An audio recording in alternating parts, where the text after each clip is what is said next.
कक्षा +2 science and arts, विषय अनिवार्य हिंदी, पाठ 1 कबीरदास और तुलसीदास। पहला दो है काम क्रोध मद लोभ रत ग्राह सक्त दुख रूप ते किमि जानी रघुपति ही मूड परे भोकूप। प्रसंग प्रस्तुत दोहा हमारी पाठ्य पुस्तक में संकलित कवि तुलसीदास द्वारा रचित दोहों से लिया गया है। इस दोहे में राम भक्त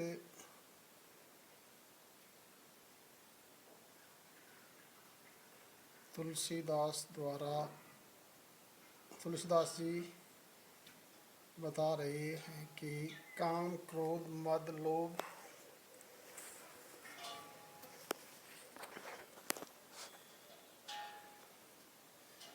आदि विकारों में और मोह में फंसे मूर्ख लोग कभी भगवान राम की महत्ता नहीं जान सकते। व्याख्या। तुलसीदास कहते हैं कि जो लोग तुच्छ भोगों, क्रोध,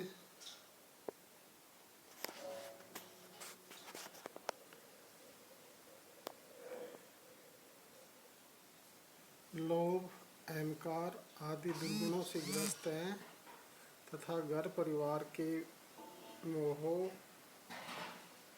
को नहीं त्याग सकते, वे संसार रूपी कुएं में पड़े मूर्ख कभी भगवान राम की कृपा का लाभ नहीं पा सकते। विशेष तुलसीदास का मानना है कि राम की कृपा और सांसारिक बंधनों से रहित होने के लिए काम क्रोध मद आदि दुर्गुणों का त्याग करना जरूरी है। साहित्यिक ब्रज भाषा का प्रयोग हुआ है। तीसरा है उपदेशात्मक और व्यंग्यात्मक शैली प्रयुक्त हुई है। अनुप्रास और रूपक अलंकारों का प्रयोग हुआ है। दोहा छंद है।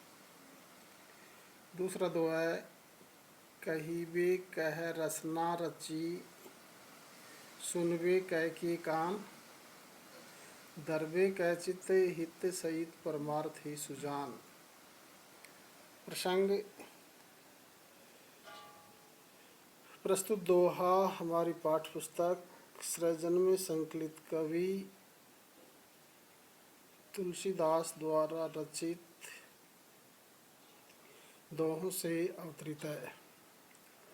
इस दोहे में कवि तुलसीदास परमार्थ अथवा सबसे बड़ा लक्ष्य ईश्वरीय प्राप्ति हेतु शरीर के अंगों को लगाने की प्रेरणा दी है। व्याख्या। कवि तुलसीदास जी कहते हैं कि विधाता ने मनुष्य को बोलने के लिए जीभ या वाणी दी है और सुनने के लिए कान दिए हैं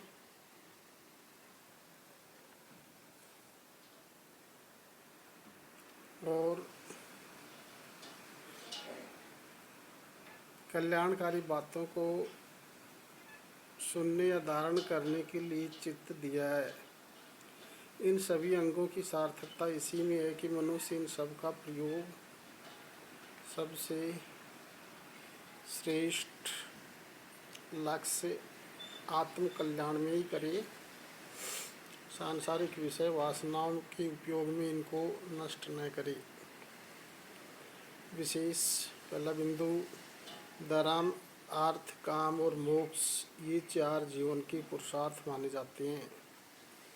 इनको प्राप्त करना ही पुरुष होने का अर्थ है, लेकिन इन सबसे ऊपर मोक्ष की प्राप्ति या आत्मज्ञान को माना जाता है। दूसरा बिंदु इंद्रियों की सार्थकता परमार्थ सिद्धि में ही मानी जाती है। तीसरा है ब्रज भाषा का प्रयोग हुआ है। चौथा अनुप्रास अलंकार प्रयुक्त हुआ है।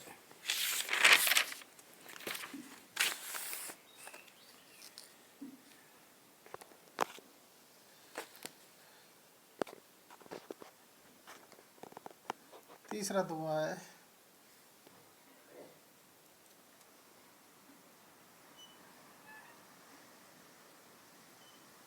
तुलसी भलो सुसंगत ते पोच कुसंगति सोय। नाऊ किन्नरी तीर असी लोहो बिलो कहू लोय। प्रसंग प्रस्तुत दोहा हमारी पाठ्य पुस्तक सृजन में संकलित कवि तुलसीदास द्वारा रचित दोहों से अवतरित है। इसमें कवि ने सत्संग और कुसंग के परिणामों का वर्णन किया है। व्याख्या। कवि तुलसीदास जी कहते हैं कि जो व्यक्ति सत्संग करने पर भला और बुरा सत्संग करने पर भला और प्रशंसा के योग्य माना जाता है, वही व्यक्ति कुसंगति में पड़ने पर बुरा और निंदनीय हो जाता है। नाव और किन्नरी वीणा के निर्माण में काम आने वाला जो लोहा सबको अच्छा लगता है, वही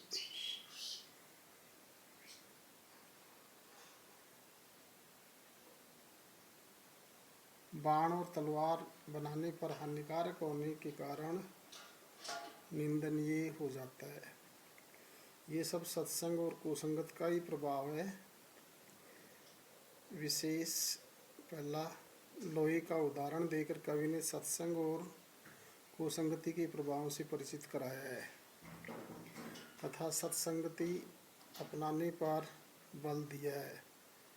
दो, भाषा तत्सम और तद्भव शब्दों से युक्त है। तीसरा है, दोहे में दृष्टांत अलंकार प्रयुक्त हुआ है। चौथा, ब्रज भाषा का प्रयोग हुआ है। चौथा दोहा है, राम कृपा तुलसी सुलभ गंग सुसंग समान, जो जल परे जो जन मिले कीजे आप समान। प्रसंग प्रस्तुत दोहा हमारी पाठ्य पुस्तक सृजन में संकलित कवि तुलसीदास द्वारा रचित दोहों से अवतरित है। इस दोहे में गंगा और सत्संग को समान स्वभाव वाला बताया गया है। व्याख्या। कवि तुलसीदास का कहना है कि भगवान राम की कृपा से सहज ही प्राप्त होने वाले गंगा और सत्संग दोनों का प्रभाव समान ही होता है। गंगा के जल में जो भी मिलता है उसे गंगा अपने समान ही पवित्र बना लेती है। इसी प्रकार जो सत्संग में भाग लेता है वह सत्य पुरुषों जैसा आचरण करने लग जाता है। विशेष पहला बिंदु, कवि का कहना है कि गंगा स्नान और सत्संगति भगवान राम की कृपा से प्राप्त हो सकती है। दूसरा, अनुप्रास अलंकार प्रयुक्त हुआ है। तीसरा, ब्रजभाषा का प्रयोग हुआ है। उपदेशात्मक शैली प्रयुक्त हुई है।